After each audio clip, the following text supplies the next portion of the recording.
hesap verecek. Azgın azınlık hesap verecek.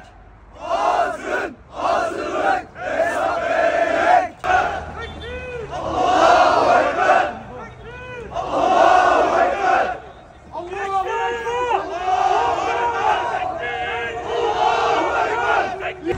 Velhamdülillahi kesira.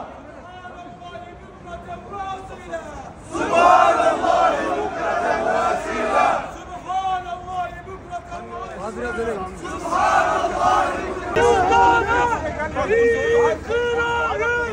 İslam'a uzanan eli kırarız. İslam'a uzanan eli kırarız.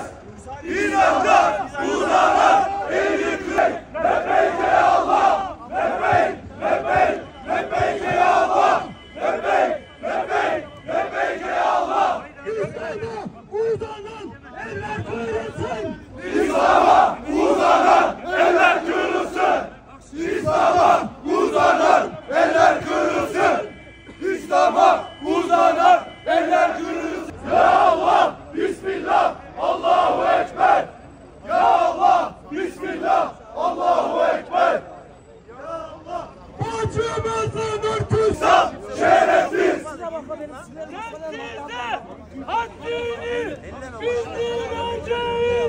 Ben size haddini bildireceğiz.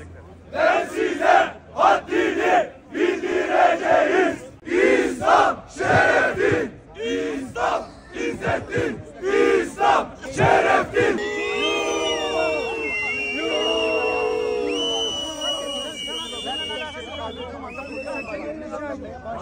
Önünü açacaksın.